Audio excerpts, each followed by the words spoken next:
Hello everyone. Today, we'll take a look at the best soundbars in 2021 and beyond. I made this list based on my personal opinion, and my goal here is to help you find the right one for your needs. For the best prices and more information about these soundbars, check out the links in the description below. Before we start, I have a question for you guys. Which soundbar are you using right now, and how do you like it? Let me know in the comments. Sony HTS100F.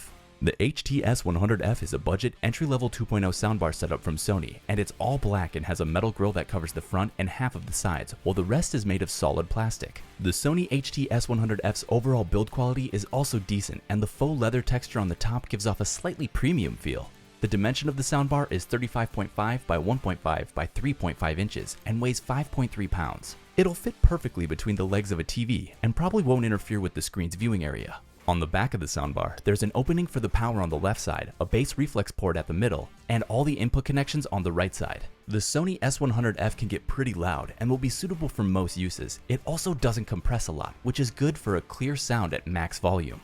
Since it's a soundbar setup, it doesn't have a dedicated center speaker. It uses the left and the right speakers to create a sound in the center, which will sound more diffused and less clear compared to a discrete center, but the performance is still good overall. It also has a voice mode, which makes it easier to hear the dialogue in movies at a much lower volume, and a night mode feature to keep the volume level consistent between different programs. The Sony HTS100F has only the most basic wired connections, and if you want a wireless connection, then Bluetooth is the only option. The interface is very simple and consists of a set of lights that inform you to which setting you're using. And the controls found on the top are pretty simple and allow you to control the power, the input source, the volume level, and help you connect to your Bluetooth devices. The remote is fairly simple to follow and sits well in your hand. Another great feature of this soundbar is when your device is connected via Bluetooth and you ask Google Assistant a question, the answer will come from the bar. The soundbar enters a standby mode after 20 minutes of inactivity.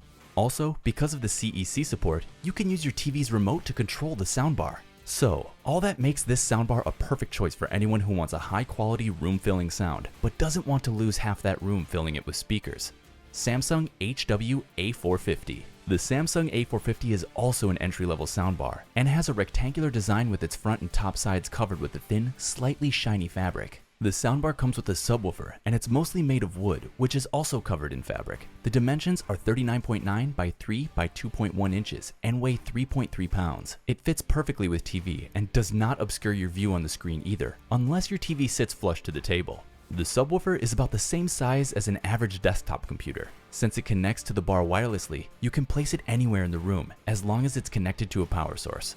There are two openings in the back side of the soundbar. The left is for the power cable, and the right side has the inputs. There are also universal holes on the underside so you can wall mount it. And the back of the subwoofer is also very simple, as there is a port located at the top and at below. It has the power cable input and a wireless pairing button. It has a fairly neutral sound profile and can get loud enough to fill a large or crowded room. There are also a few compression artifacts at max volume, so your audio sounds clean. The Samsung A450 can also support Dolby Digital and DTS content normally found on Blu-ray discs and some streaming platforms via optical audio in. The Samsung A450 has a simple interface, with a small screen located in the middle of the bar and 4 buttons on top of the bar. Using that, you can turn the bar on or off, adjust the volume, and switch inputs. The remote is simple with very few buttons, and it allows you to control the soundbar's settings. Samsung also advertises a One Remote feature, which allows you to use the soundbar's remote to control compatible Samsung TVs. Well, if you're looking for a soundbar that provides satisfactory mix usage at a cheaper price, then this might be it for you. Vizio VSeries V51H6. The Vizio VSeries 5.1 soundbar is a versatile 5.1 setup that comes with a subwoofer and 2 dedicated satellite speakers. It is a simple and sleek soundbar, mostly made of plastic, with a thin fabric covering the front and the sides of the bar. The dimensions of the bar are 36 by 3.2 by 2.2 inches and weigh 5 pounds. Since it's a little wide, the soundbar may not fit perfectly between the legs of a big-sized TV. However, it isn't very tall, so it won't block your TV screen while watching your favorite show. The back of the bar has 2 openings for the input ports, and there are also universal holes underneath the bar that will allow you to wall mount it. The subwoofer has a power cable connect at the bottom, and there are also 2 jacks for the 2 satellites.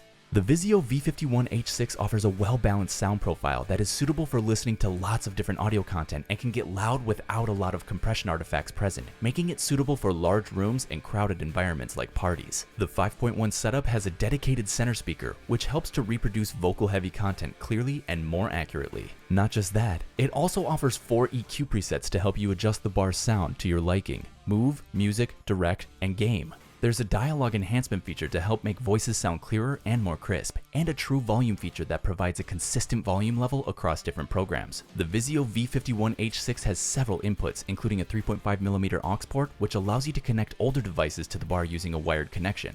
This bar supports some of the most common formats for streaming platforms and Blu-ray discs, including Dolby Digital Plus and DTS. This soundbar only supports Bluetooth wireless playback, which lets you stream content from your phone to the bar wirelessly. The Vizio V51H6 doesn't have a display, but there is a set of vertical lights on the left side of the bar that flashes depending on your settings. There are a few buttons on the top of the bar that let you control the basic functions. You can power the bar on and off, change the input, activate Bluetooth pairing mode, and adjust the volume.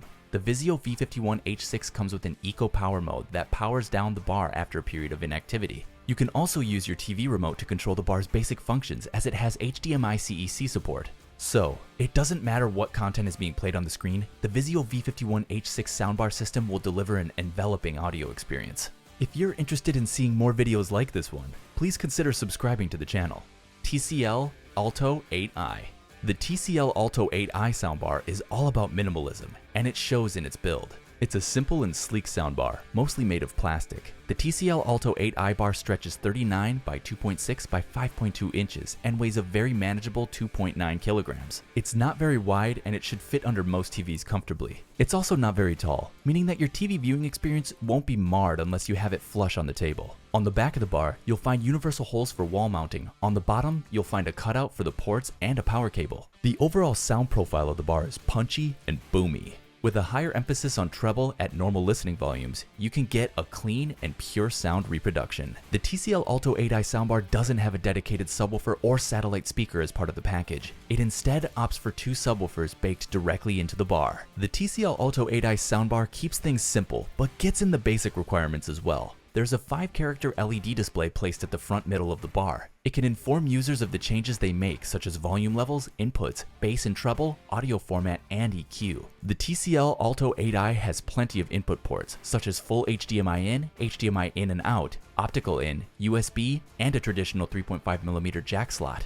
The aux port lets you connect your phone or other PDA devices, whereas the HDMI port enables you to connect it with your TV and PC conveniently. And as for wireless playback, the soundbar only has support for Bluetooth. As for audio codec compatibility, there's Dolby Atmos here, which is the star of the show. Other than that, the soundbar supports Dolby Digital, Dolby Digital Plus, and 5.1 PCM. There are 5 physical buttons on the top of the bar. The array includes power, inputs, Bluetooth, and volume up and down options. The power button doubles down to let you enter sleep mode by short pressing and standby mode by long pressing it. There's a basic remote as part of the package that stays true to the simplicity and has all the controls packed in a standard format. So, if you want a minimalist soundbar with a lot of features in it, the TCL Alto 8i soundbar is the right product. Samsung HW-A650. The Samsung HW-A650 is a more budget-friendly 3.1 soundbar and is perfect for listening to a wide range of audio material right out of the box. It also has a high-quality build, much like the rest of the soundbars in this list. The top and front of this model are covered with a metal grille, while the rest of the soundbar is plastic. The Samsung HW-A650 soundbar has a dimension of 38.6 by 4.1 by 2.3 inches and weighs around 19.5 pounds. There are 2 holes in the back of the bar for the control cable and inputs. You may also use the universal holes on the underside to wall mount it. A plastic port can be found on the back of the subwoofer for a power cable link as well as a pairing button. It also has a pretty neutral sound profile that is suitable for listening to lots of different types of audio content and perfect for large rooms and occasions. There are multiple physical inputs on the Samsung HW-A650, such as a full HDMI in port, allowing you to use the soundbar as a hub for several gadgets, and can connect wirelessly to a phone or tablet through Bluetooth, allowing you to play audio from these devices without the need for a wired link. It also supports both Dolby Digital and DTS content via ARC. There are 4 physical buttons on the top of the bar that allow you to turn the soundbar on or off, alter the speed, and change the input source. The remote is straightforward and can monitor any of the soundbar's functions, and an auto-off feature that turns the soundbar off after a certain amount of time has passed. All that said, if budget is your concern, then go for Samsung HWA650 because it's budget friendly and it's almost everything a soundbar should have. So, there you have it, folks. Feel free to pick the one that fits you best from the description below. See you next time, and thank you for watching.